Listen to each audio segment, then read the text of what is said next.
Guys, Assalamualaikum warahmatullahi wabarakatuh. Ketemu lagi bareng aku Isnawati.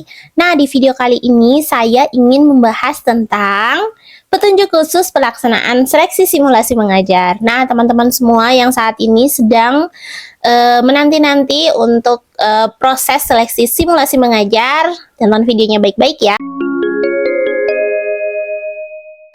Nah, yang pertama adalah pada saat awal proses seleksi, biasanya asesor itu akan melakukan konfirmasi nama dan instansi tempat teman-teman mengajar.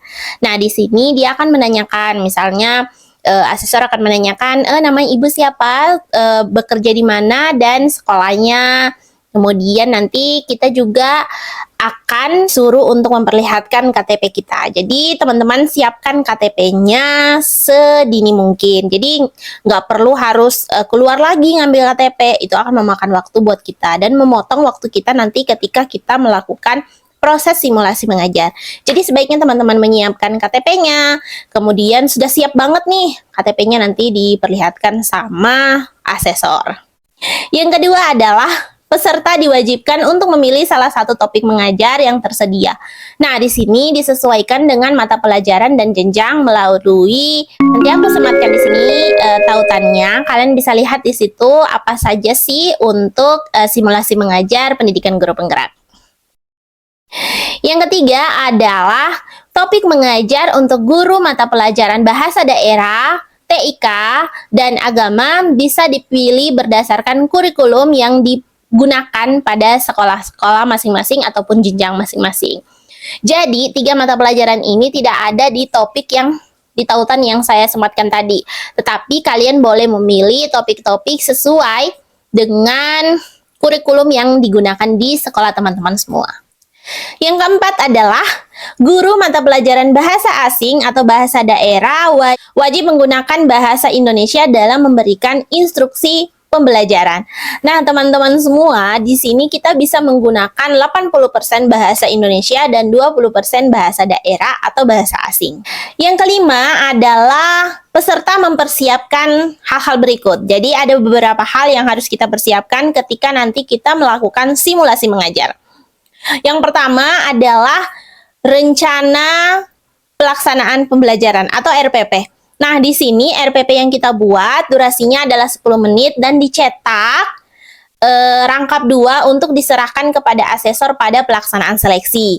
Kemudian yang kedua adalah ruangan yang kondusif. Di sini memiliki pencahayaan yang baik, kemudian tersedia akses listrik dan internet.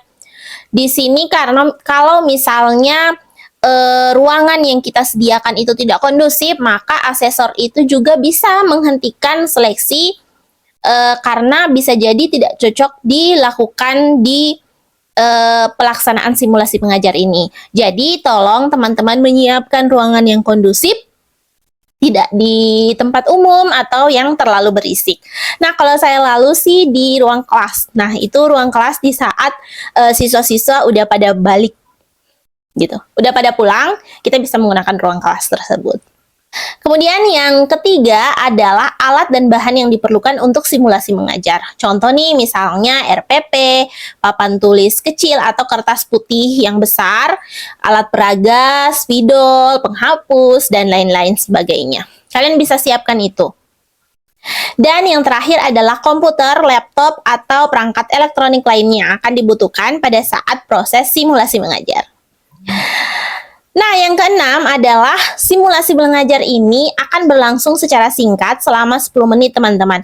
Maka kita sebagai calon guru penggerak, sebagai kandidat calon guru penggerak, diharapkan berfokus pada tahap pembukaan dan inti pembelajaran saja gitu ya. Penilaian pembelajaran itu wajib disiapkan oleh peserta kandidat calon guru penggerak walau tidak dilakukan dalam simulasi mengajar. Jadi di RPP kita bisa cantumkan penilaiannya, tetapi nanti pada saat simulasi mengajar kita tidak perlu melakukan hal tersebut karena waktunya hanya 10 menit. Kemudian yang ketujuh adalah nantinya kita itu harus berdiri pada saat simulasi mengajar. Jadi mengajarnya tuh nggak duduk gitu. Kita seperti mengajar luring pada umumnya, tetapi seolah-olah ada siswa. Yang kedelapan adalah lakukan simulasi mengajar seolah-olah pembelajaran dilakukan secara tatap muka dengan menganggap terdapat murid yang mengikuti proses pembelajaran di kelas. Jadi bagi teman-teman semua yang sudah lama mengajar, pasti ini gampang gitu ya, karena kita sudah sering mengajar setiap harinya. Yang kesembilan adalah simulasi mengajar ini dilaksanakan bukan dengan metode pembelajaran daring teman-teman, sehingga bagi teman-teman yang kandidat calon guru penggerak tidak bisa melakukan share screen untuk memberikan materi pembelajaran. Jadi nggak boleh pakai share screen. Jadi benar-benar kita pakai papan tulis, kita pakai alat peraga boleh. Nah itu boleh, tetapi tidak boleh dalam model daring atau menggunakan share screen gitu. Itu nggak boleh. Apakah boleh pakai PowerPoint? Nah, kalau saya sih tidak menyarankan teman-teman untuk menggunakan PowerPoint. Gunakan saja yang ada sederhana, tetapi memberikan sesuatu yang fokus gitu. Jadi kalau misalnya teman-teman pengen pakai PowerPoint, silahkan boleh, tapi saya tidak menyarankan.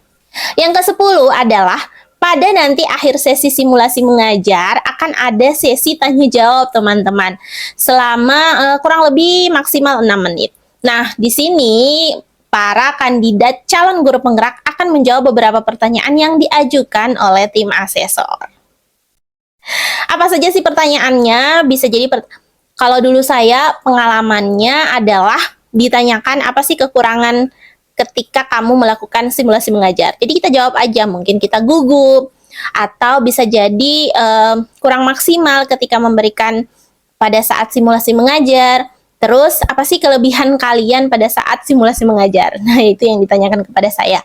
Dan saat itu saya menjawab, ya kelebihan saya karena saya memberikan materi konten yang sesuai dengan yang saya ajarkan setiap harinya. Saya juga memberikan contoh-contoh, kemudian memberikan peragaan atau menggunakan alat peraga yang baik. Yang ke-11, simulasi mengajar akan dihentikan oleh tim asesor jika sudah melewati batas waktu.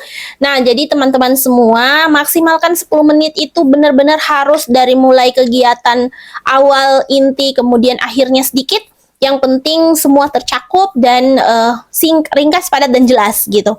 Jadi, karena waktunya hanya 10 menit, jadi teman-teman jangan banyak mengulur-ngulur waktu. Yang ke-12, jika misalnya nih terjadi kendala teknis dalam pelaksanaan simulasi mengajar, kita bisa melaporkan kepada tim pemantau atau melalui email yang ini. Kalian bisa email di sini, nanti akan dijadwalkan kembali untuk melaksanakan simulasi mengajar yang tadinya tidak bisa dilaksanakan. Nah, apa saja sih unsur-unsur atau penilaian dalam simulasi mengajar? Yang pertama adalah kompetensi 1. Nah, di dalam kompetensi 1 ini, teman-teman akan di sini kalian akan dinilai tentang cara mengembangkan lingkungan kelas yang memfasilitasi murid belajar secara aman dan nyaman. Jadi di sini bagaimana sih yang kita lakukan? Apakah kita bisa mengembangkan kelas? Bagaimana siswa-siswa tersebut bisa merasa nyaman dan aman dalam belajar? Nah, di sini kita benar-benar harus mengembangkan pembelajaran dengan mempertimbangkan tujuan pembelajaran yang relevan bagi murid ataupun siswa dengan strategi komunikasi yang baik. Jadi kita benar-benar menggunakan strategi komunikasi yang baik, maka penilaian pada kompetensi 1 ini akan mendapatkan nilai maksimal. Kompetensi yang kedua yaitu memandu dan merefleksikan proses belajar mengajar yang efektif. Teman-teman semua, di sini kita sebagai seorang kandidat calon guru penggerak akan memandu pembelajaran atau saat proses pembelajaran dengan mempertimbangkan strategi yang dapat membantu murid dalam memperoleh atau menerapkan pengetahuan. Di sini kita dilihat bagaimana cara kita memandu, bagaimana cara kita merefleksikan proses belajar mengajar yang efektif tentunya.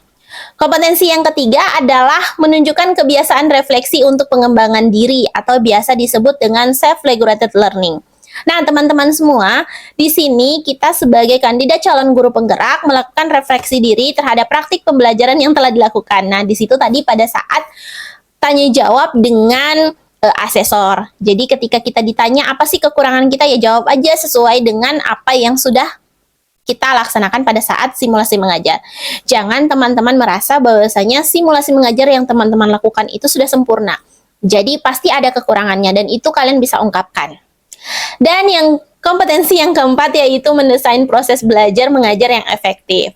Nah, di sini kita bisa merancang sebuah strategi penilaian yang baik. Jadi bagaimana kita mendesain sebuah proses belajar mengajar yang efektif di mana siswa bisa juga aktif dalam pembelajaran tersebut. Nah, teman-teman semua, itu dia tadi gimana sih proses simulasi mengajar pada seleksi tahap 2 dalam seleksi calon guru penggerak. Semoga bermanfaat buat teman-teman semua videonya. Dan jangan lupa like dan komen di bawah kalau misalnya kalian pengen tahu tentang simulasi mengajar. Saya pasti akan jawab satu persatu. Bye. Assalamualaikum warahmatullahi wabarakatuh.